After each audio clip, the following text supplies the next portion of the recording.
के माई गही लेवता बउआ बगतौर से कहे जे रे बउआ बगतौर तोरा बाप के शादी करलियो र हम हैं आ तोरा भी हम ही शादी करलियो र गोविंदपुर में। हाँ अब तोरा जो भगत छेरीदार तू चारों पट्टी कहाँ रूम घूम के चलेला बगले में तो तोरा जोग भगत छेरीदार है। हो बउआ बगतौर तनी सुना होता बगले जखनी गौआ आई ना गौआ में रे बउआ बाय काया तारा होला रे गाय धानो राम करे दारा बाय हम दिया गाँव में बउआ तो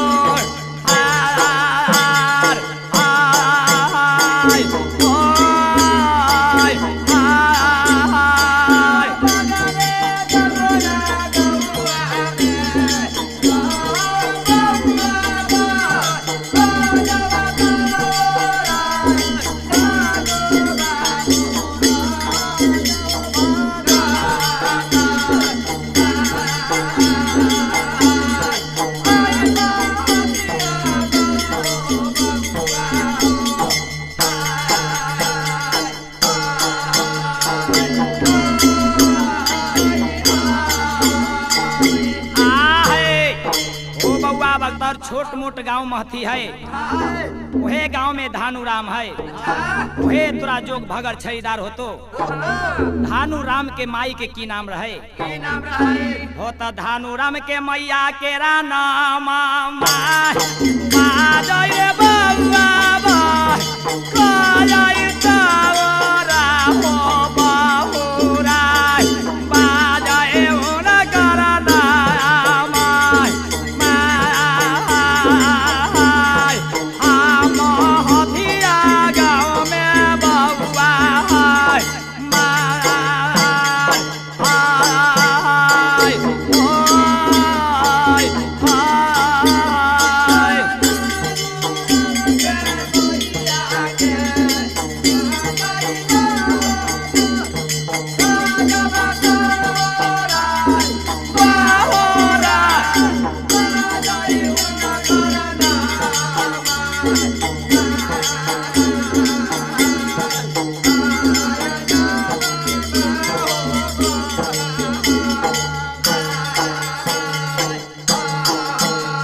के विकास। उस समय में जब देवता गहे बउआ बख्तर से कहे छन धानु राम के माए के नाम बहुरा है आ छोट मोट गांव है आ कौन कौन जात है वो बउआ बख्तर तू सुन ला। होता छोटी मोटी गौवा में आ रहोई रे बउआ बखयाई तोरा हो तसा तसा ए रहोई आछा तारे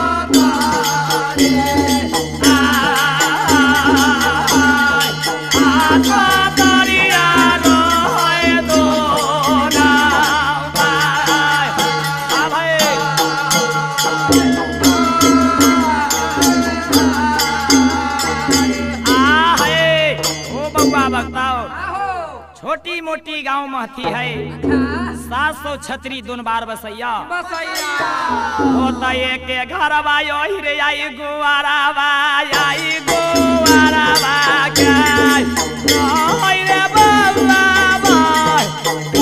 आई तावरा हो एक घरवा रोई आया हे राय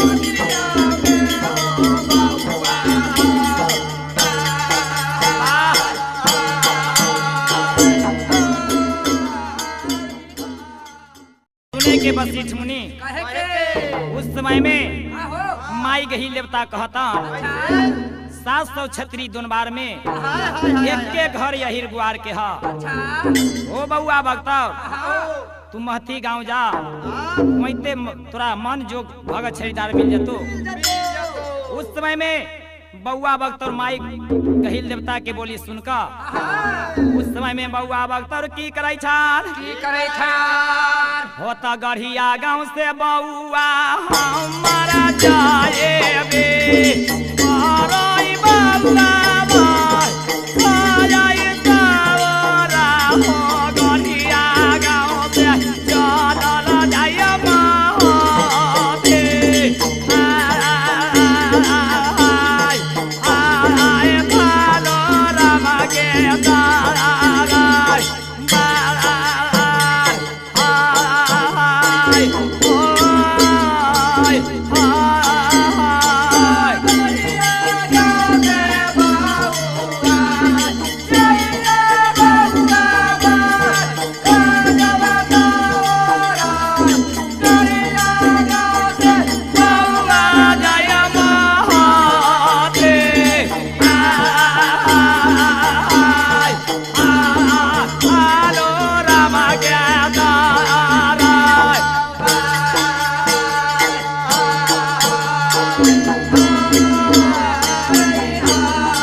समय में बउआ बख्तर गढ़िया गांव से उमसल दमसल महती गांव चल दिलन भगत छेड़दार खोजे खातिर।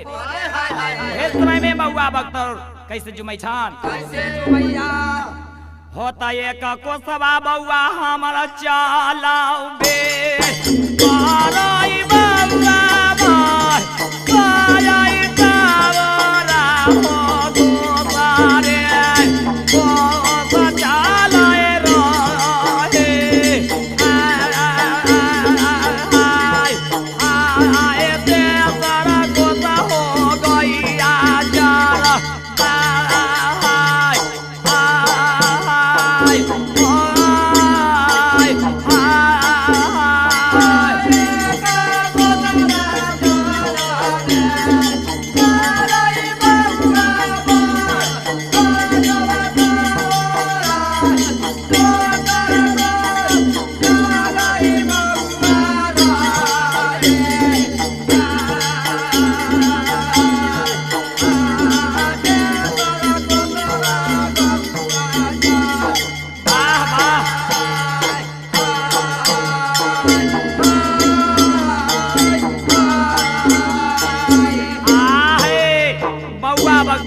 कोस जाय छन 2 कोस जाय छन तेसर कोस में गाय चरवाहा मिल जाइया। उस समय में गाय चरवाहा से बउआ बख्तर की कहा छन आहाय होता तोहरा के हमा पूछावे कारियो गाय चारा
तनी हमरा बतावा जो कौन रास्ता धानु राम के द्वार पर चल जेता है।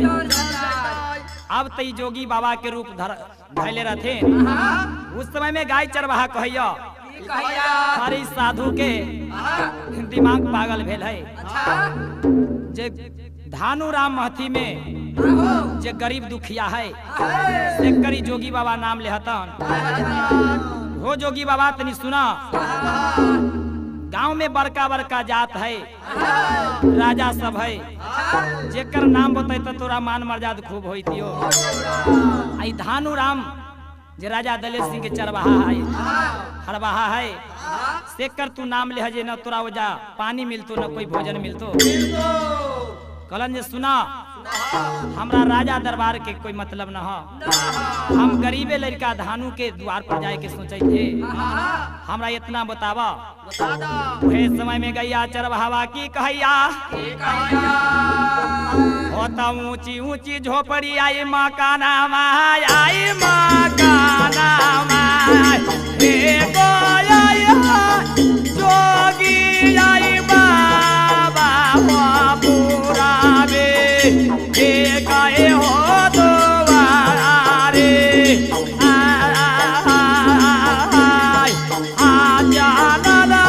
दोबारे बाबा हो दो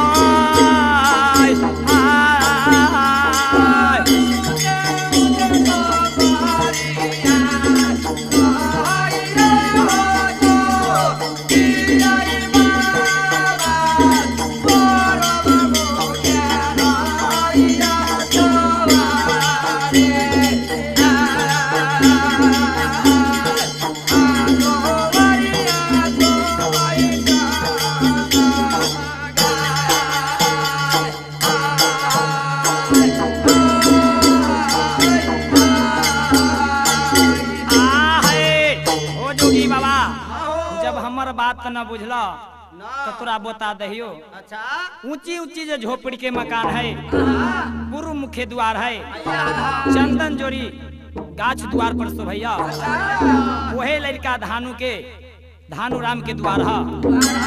यही रास्ता यही बाट धैले चल जा। वही समय में जोगी बाबा की कराई छान होता रही आजा खोनी बाटिया आई ना बाटिया जोगी आई बाबा चला जायो थे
आप लोग पूरा बैठ जाइए।